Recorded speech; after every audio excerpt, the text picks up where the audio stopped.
Chapter 162 of Chainsaw Man definitely changes things for the better by giving us a lot of answers that we've been wondering for a while as a fan. I'm like, why would someone as powerful as Quan C be working with public safety, especially after someone as powerful as Makima isn't there to control her, manipulate her, or even force her to work there? And now we know the truth. It's the thumbscrew that has taken down multiple powerful people and empires for centuries now. It's called love, and the heart wants what it wants, even when it's illogical. Quan C's lovers are being held captive by public safety. However, moving on, this chapter continues right where the last one left off. We have Quan C staring down Mitaka and the others, but just when you think that it's about to hit the fan, the Nail Fiend starts begging for his life, and Quan C looks completely unfazed, even when he starts asking her about her hair routine, particularly when it comes to her shampoo, and it's in that moment that Fujimoto once again subverts her expectations. We thought this chapter was opening up with Quan C going God mode, but instead we get the hilarious scene of the Nail Fiend begging for his life and asking about shampoo before we see it all was a ploy by the Nail Fiend. The Nail Fiend starts setting up his attacks the entire time. But against someone as powerful as Quan C, is absolutely pointless because she isn't just fast. She is arguably the fastest character that we've seen in the universe in terms of combat speed. In the blink of an eye, she not only blocks the Nail Fiend as he's shooting off the shots at her, but she also lops off Katana Man's head before he can even react. While this is exactly what most of us expected, Quan C bullying the cast of motley crew that's assembled to see how quickly she goes from being on defense to being on offense in this manner was just wild, and it shows how thoroughly outclassed the rest of them are in her presence. When Yoru and the Nail Fiend try to gang up on Quan C, it's to no avail. She beats them back without even trying. With a single kick, she sends Yoru flying across the room into a wall, and with a single stab, she's left the Nail Fiend leaking out fluids onto the ground. The impressive thing here is that we know Quan C is someone strong, and we know that Yoru has gotten a lot stronger, but based off what we've seen, we have enough to directly upscale Quan C now that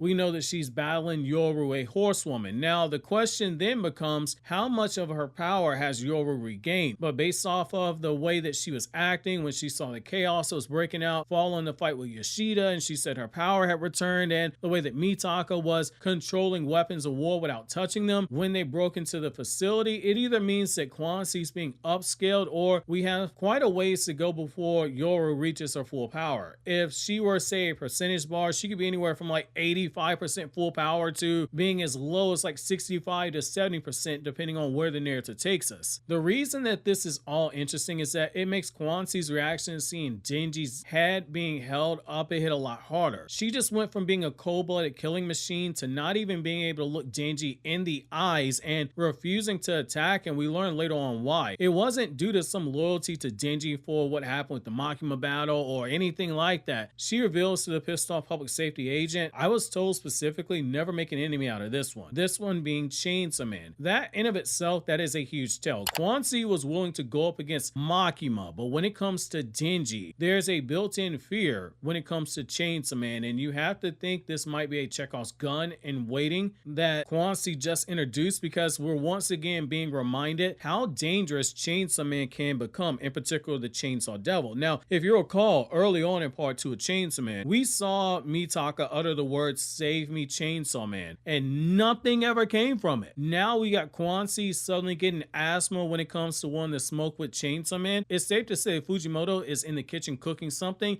and as we'll see later on in the story, it's gonna be something that we did not expect. The public safety agent gets pissed off at Quan C for not obeying his orders, and we learn that it's not just Quan C he has issues with. There are more devils doing this. Now, he could have just been referring to, say, Katana Man and the Nail Fiend, but as of right now, we can't say with absolute certainty, but it is likely that's the case. That's where we learn why Quan C is even helping public safety, and it's kind of heartbreaking. Her lovers are being held hostage by public safety, and if Quan C doesn't do as they say, public safety won't return them to her. And honestly, this move, it makes a lot of sense. It lines up with the cold calculation that we've seen from public safety and how they operate in the past. Under Makima, Denji was basically told to follow orders under the constant threat of being disposed of. Under Kishibe, Yoshida was authorized to give Denji the ultimatum: transform into Chainsaw Man, and we're going to kill Nayuta, and we're going to dispose of you. Don't transform into Chainsaw Man and Nayuta lives, and you guys can have a normal life. Now we see the same thing is being applied to Quan C. The control devil in terms of Makima might be gone, but public safety is still acting like the control devil is there. It goes back to what the 48 Laws of Power, a strategy book by the author Robert Greene, talks about, in particular law number 33, which says discover every man's thumbscrew. Everyone has a weakness, a hole in their armor, whether it be physical, emotional, or mental,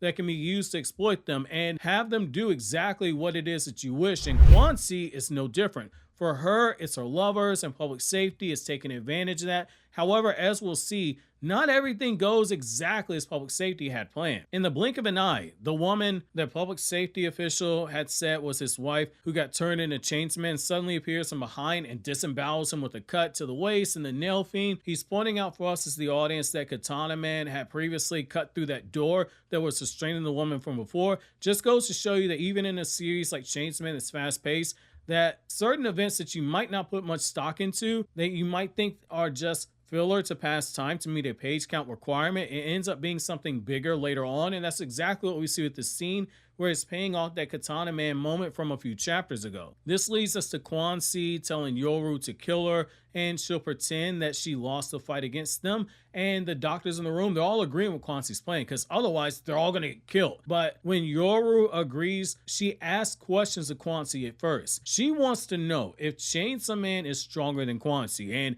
you can see the logic behind it. I actually respect Yoru for asking this question. Her mission is to kill Chainsaw Man. So if someone like Quan C is out here so strong, it makes sense to ask the question, hey, is this guy stronger than you? Because she rightfully wants to know what she got herself into. But that's where we get the rug pulled out moment. Quan C's words aren't so much as a sigh of release for Yoru, but instead she's told like, hey, Chainsaw Man, he's not stronger than me. But here's the thing, I'm gonna give you a warning. Chainsaw Man might be weaker than me, but he is far more fearsome, far more dangerous than me. And you can see it in Yoru's eyes before she swings the blade at Quan C. She is deeply troubled by this. It's one thing to go after someone without any intel, with you thinking in your mind, hey, I can win if I do this and I do this and I do this. But the moment something like this happens, it shatters you, because you know in your heart you stand no chance of coming out on top. What does it say about you that a person that just easily whipped you and everyone around you in a fight looks at you and says, hey, Chainsaw Man is weaker than me, but even I won't fight him because he's more dangerous than me? Basically, I'm not stupid enough to try and fight someone that's scary,